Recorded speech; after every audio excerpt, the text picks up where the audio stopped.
வணக்கம். இன்னைக்கு நாம பார்க்க போறது ஒரு செம்ம அப்டேட். இந்திய தபால் துறையிலிருந்து வந்திருக்க ஒரு சூப்பரான வேலைவாய்ப்பு பத்தி தான். வாங்க முழுசா என்னன்னு தெரிஞ்சுக்கலாம்.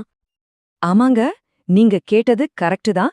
எக்ஸாமே இல்லாம ஒரு கவர்மெண்ட் வேலையான்னு யோசிக்கிறீங்களா? ஆமாம், அதுவும் சாத்தியம்தான். அது எப்படி என்னன்னு விரிவா பார்க்கலாம் வாங்க. மொத்தமா எத்தனை வேகன்சின்னு கேட்டா நீங்களே ஆச்சரியப்படுவீங்க. தமிழ்நாட்டுக்கு மட்டும் 2009. பாத்துக்கோங்க, இது எவ்ளோ பெரிய வாய்ப்புன்னு. சோ உங்களுக்கு தகுதி இருந்தா சான்ஸ் ரொம்பவே பிரகாசமா இருக்கு. சரி, இப்போ என்னென்ன போஸ்ட் இருக்கு, அதுக்கு சம்பளம் எவ்வளோன்னு பார்க்கலாம் வாங்க. மொத்தமா 2 விதமான போஸ்டிங் இருக்கு. ஒன்னு பிரான்ச் போஸ்ட் மாஸ்டர், அதாவது பிபிஎம். இவங்களுக்கு சம்பளம் பாத்தீங்கன்னா 12,000லிருந்து 29,380 ரூபாய் வரைக்கும். ரெண்டாவது அசிஸ்டன்ட் பிரான்ச் போஸ்ட் மாஸ்டர், அதாவது ஏபிபிஎம். இவங்களுக்கு 10,000லிருந்து 24,470 ரூபாய் வரைக்கும் சம்பளம் கிடைக்கும். ஓகே, இப்போ இந்த வேலைக்கு அப்ளை பண்ண என்னென்ன தகுதிகள் வேணும்னு ஒரு செக்லிஸ்ட் மாதிரி பாத்துரலாம். தகுதிகள்லாம் ரொம்ப சிம்பிள்ங்க.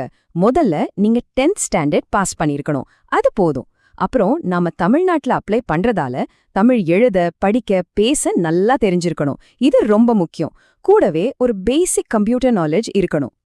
இது இல்லாம இன்னொரு முக்கியமான ஸ்கில், அது என்னன்னா உங்களுக்கு சைக்கிள் ஓட்ட தெரியணும். ஆமாங்க, இதுவும் ஒரு கட்டாயமான தகுதி தான்.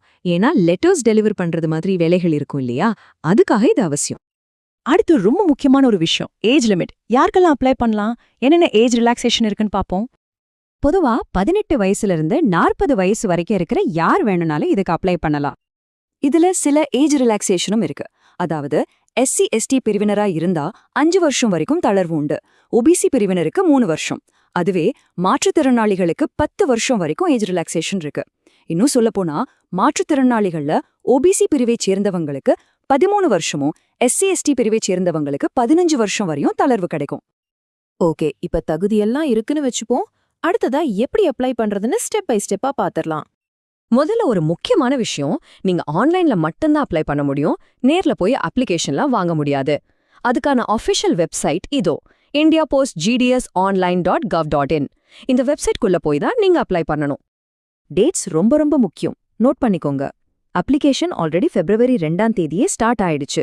அப்ளை பண்றதுக்கான கடைசி தேதி February 16.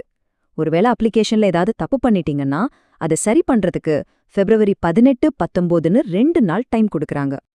அப்ளிகேஷன் ஃபீஸ் எவ்வளோன்னு கேட்டீங்கன்னா வெறும் 100 ரூபாய் தான். ஆனா இது எல்லாருக்கும் கிடையாது. ஆமாங்க, இந்த 100 ரூபாய் ஃபீஸை கூட சில பேர் கட்ட வேண்டாம். யாருக்கெல்லாம்னா எல்லா பெண் விண்ணப்பதாரர்களுக்கும் ஃபீஸ் கிடையாது. அதே மாதிரி SC/ST பிரிவினர், மாற்றுத்திறனாளிகள், அப்புறம் திருநங்கைகள், இவங்க யாருமே விண்ணப்ப கட்டணம் செலுத்த வேண்டிய அவசியம் இல்ல. ஃப்ரீயாவே அப்ளை பண்ணலாம். சரி, இப்போ எல்லாத்தோட முக்கியமான கேள்விக்கு வருவோம். செலெக்ஷன் ப்ராசஸ் எப்படி இருக்கும்? நான் ஆரம்பத்துல சொன்ன மாதிரி இதுக்கு எந்த விதமான ரிட்டன் எக்ஸாமும் கிடையாது. அப்ப எப்படி செலக்ட் பண்ணுவாங்க நீங்க கேட்கலாம். ரொம்ப சிம்பிள். முழுக்க முழுக்க உங்க 10th ஸ்டாண்டர்ட் மார்க் அடிப்படையில தான் செலெக்ஷன் நடக்கும். யாரு அதிக மார்க் எடுத்திருக்காங்களோ அவங்க மெரிட் லிஸ்ட்ல முன்னாடி வருவாங்க. அவங்களுக்கு தான் வேலை கிடைக்க முதல் வாய்ப்பு. சோ இது ரொம்பவே வெளிப்படையான ஒரு முறை. சரி, மெரிட் லிஸ்ட்ல உங்க பேர் வந்துருச்சுன்னா அடுத்த ஸ்டெப் என்ன? முதல்ல உங்களோட எல்லா சர்டிஃபிகேட்டையும் வெரிஃபை பண்ணுவாங்க. அது முடிஞ்சதும் நீங்க ஒரு மெடிக்கல் சர்டிஃபிகேட் சப்மிட் பண்ணணும். அவ்வளவுதான். இந்த 2 ஸ்டெப்பும் முடிஞ்சா வேலை உங்க கையில. பாருங்க, தமிழ்நாட்டுல மட்டுமே 2000க்கும் மேல காலியிடங்கள் இருக்கு. அதனால அப்புறம் பாத்துக்கலான்னு அலட்சியமா இருக்காம தகுதி இருக்கிறவங்க கண்டிப்பா உடனே அப்ளை பண்ணுங்க. உங்க ஃப்ரெண்ட்ஸ், சொந்தக்காரங்க யாராவது வேலை தேடிட்டு இருந்தா அவங்களுக்கும் இந்த தகவலை கண்டிப்பா ஷேர் பண்ணுங்க. இது ஒரு நல்ல வாய்ப்பு, மிஸ் பண்ணிடாதீங்க.